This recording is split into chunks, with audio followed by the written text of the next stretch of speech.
Hello, my friends. Once again, it's me, the big brave boy himself.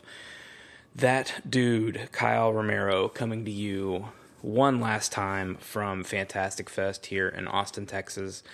This episode is the last of my interviews with filmmakers here. Sad to say, I wish I had many more for you, but this one is a good one. It is a conversation with the team behind the new Shudder series, DEADWAX. It is with Peter Phok, producer for the series, actor Evan Gamble, he's one of the leads in the series, and the writer-director of the series, Graham Reznick. Graham and Peter worked together on the PlayStation 4 game Until Dawn, if you're familiar with that. Graham wrote that, and Peter was a producer on that. And they've also worked a lot with Ty West, the director of House of the Devil, The Innkeepers, The Sacrament, a lot of my favorite newer horror movies. So it was a great conversation. DEADWAX is one of my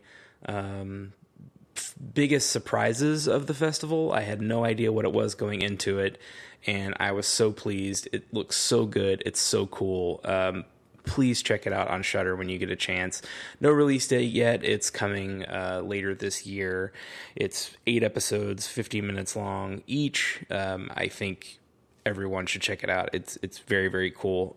So without further ado, here is my conversation with the good folks who made DEADWAX.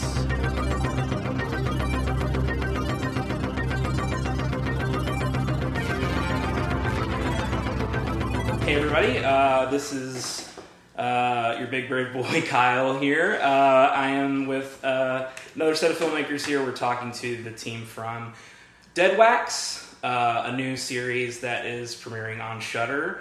I saw the series this morning. I went to the press screening. First of all, it's dope as hell. I loved it. I just kind of want to start on the genesis of the idea. Where did this start? Like, what was the first spark of inspiration for it? Who kicked it off? That would be me. Okay.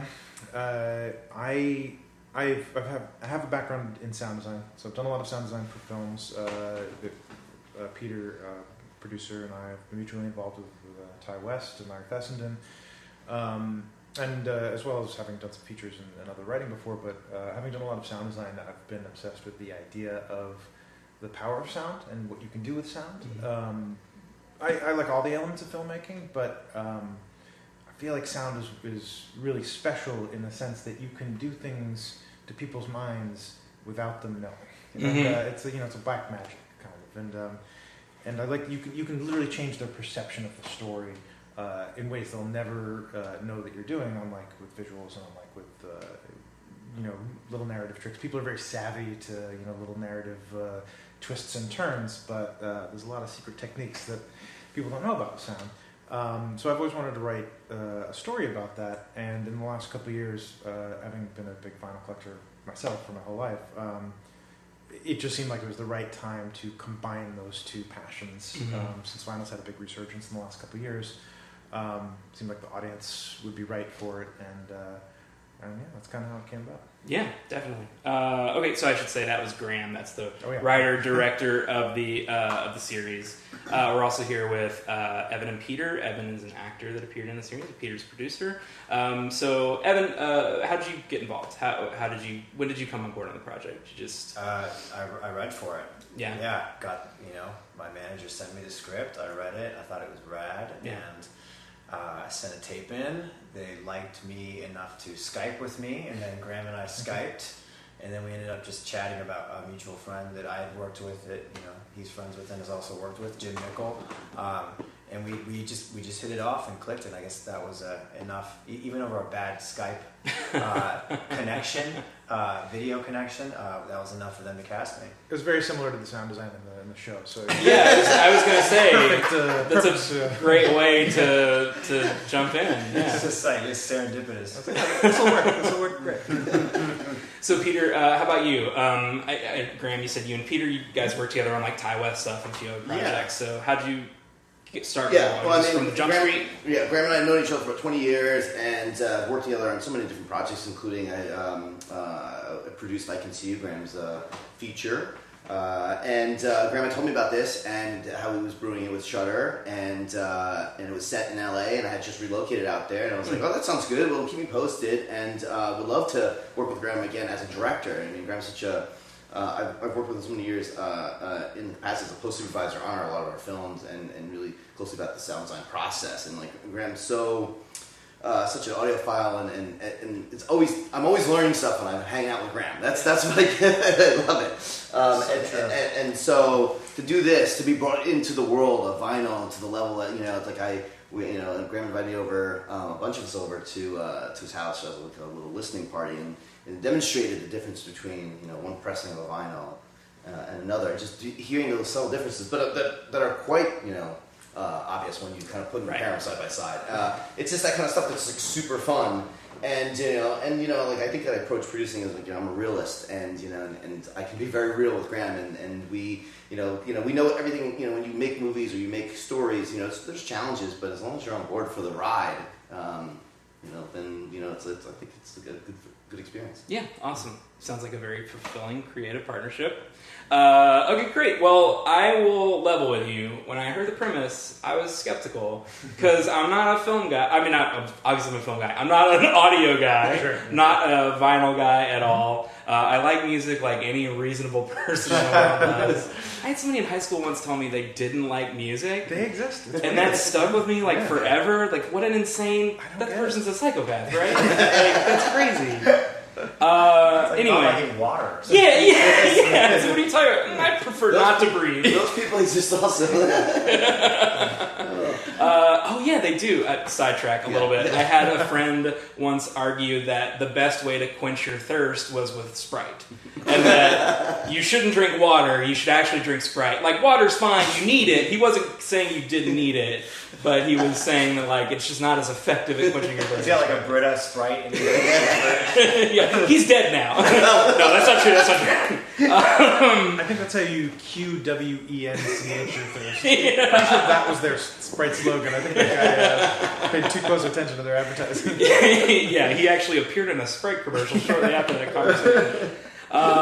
Anyway, all that to say, like, from the beginning of the series, I was hooked immediately. Like, it's so engaging visually, right from Jump Street. It completely, all of that went away, and I was just like, yes, I'm entirely into this. I think that's like the visuals, like I said, but also Hannah Gross's performance. She was so engaging in it, and just has this like stoic thing about her. I don't know. I guess there's not really a question here. I don't know what I'm trying to say here. It was great. I appreciate that, and I think it's really important because I think there's a sense of elitism to vinyl collection. Yes. Which is true and it isn't true at the same time. It's like, vinyl was the main format for music for 80 years. Yeah. It's a part of our lives and culture until very recently, and then it came back again. But it does have this sense of like, well, it's only if you have a lot of money, or it's only if you, but none of that has to be true. Right. I mean, I have just to give you an example, the record setup, the turntable setup in the opening scene is valued at something like $200,000. It's crazy. I mean, we were very lucky to have it lent to us for the day. But the one that you see at the end, I don't want to give too many spoilers away, but there's a scene at the very end with the record collection, or the record setup. Those two speakers were $300 total. The turntable is my dad's from college, but it's about $1,000, and you can get turntables for a tenth as much that will be very good. Mm-hmm. But that's my setup, and I bet you dollars to donuts, your average listener could not tell the difference between the two. I could not visually discern them. But like they're very much a thing with diminishing returns with music setups. For very little, for a couple $100, you can have a great listening setup for records, which is not much more than spending a couple $100 on a sound system and a modern sound system.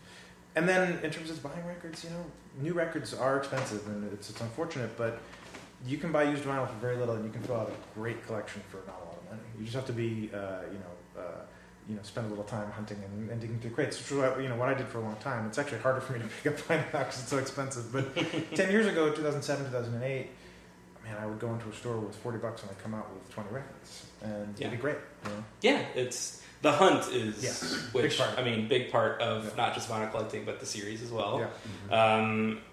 Well, leading into that, something that struck me watching it was it really reminded me of The Ninth Gate. Mm-hmm. You guys know The Ninth Gate? Huge influence on me. Really? Yeah? Oh my god, that's incredible because I think that movie is just severely underrated. Very underrated, yeah. And nobody ever talks about it, but yeah, this is definitely in that same vein of to me, and I would be interested in hearing everybody's perspective on this, but to me, that is one of the scariest ideas of just watching a movie with somebody who's that intellectually curious.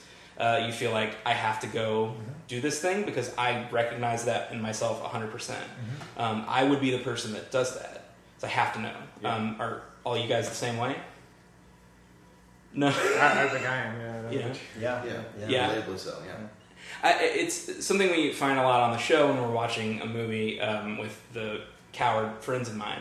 They will often just be like, why would you ever... It's the don't go in there thing, right? Yes. I would absolutely go in there. And I feel like there's just fundamentally two different types of people. You're either going to go in there or you're not going to go in there. Well, I think, I wrote a video game that Peter actually produced the shoots for I co-wrote a video game with Larry Fessenden and Supermassive Games called Until Dawn. Mm-hmm. And it's a horror video game for PlayStation 4. And the way I describe it, it's like a choose-your-own-adventure horror film. And the way I describe it is that it's literally the people learning that everyone is the person who goes in the basement. Yeah. Everyone in that moment will go in the basement because you can't understand how you're going to make decisions in those kind of situations until you're in those kind of situations, and then it all goes up. All the intellectualism goes out the window. Mm-hmm. It's just purely emotional. I just have to see this, or I have to get this.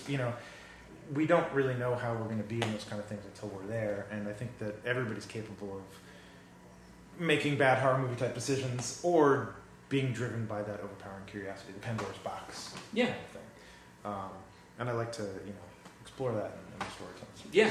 What was attractive to me about the story? Yeah, that definitely was a big part of it for me. I mean, I guess everybody's going to find different stuff, but that, for me, was hugely impactful.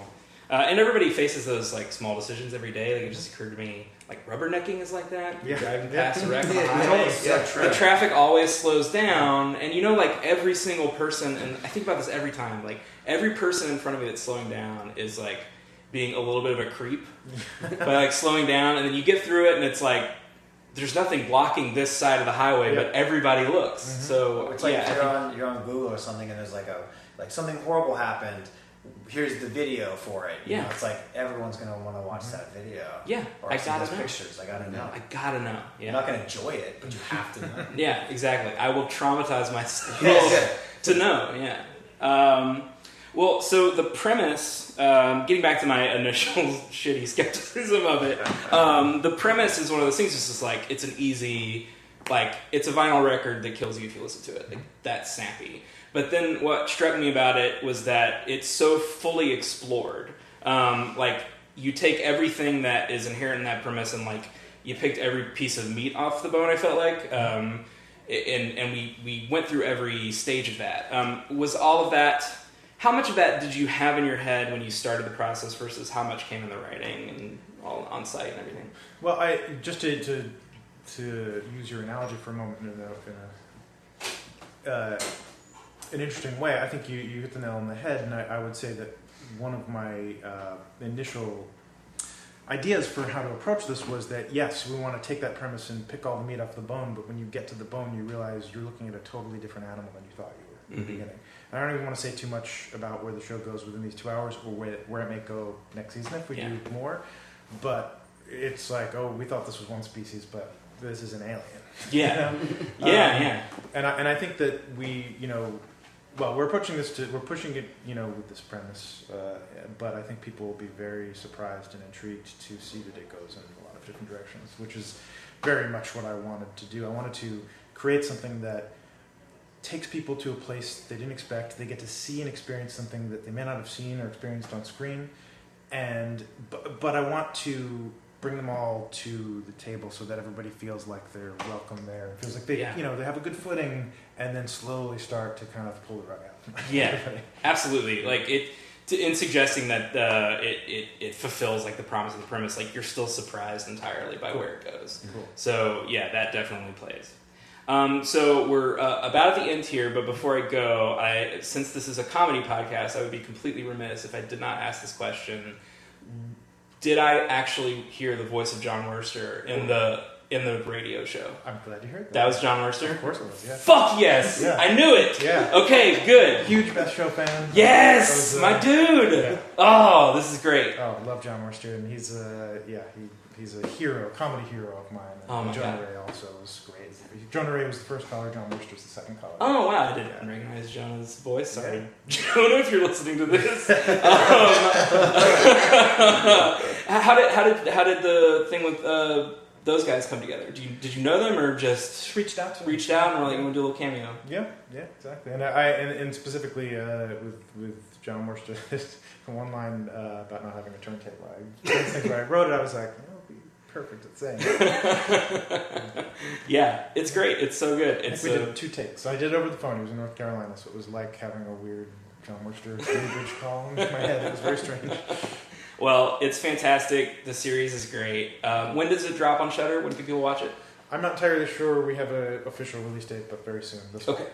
Great. Yeah, it's awesome. I hope everybody checks it out. I look forward to many more seasons of this to come.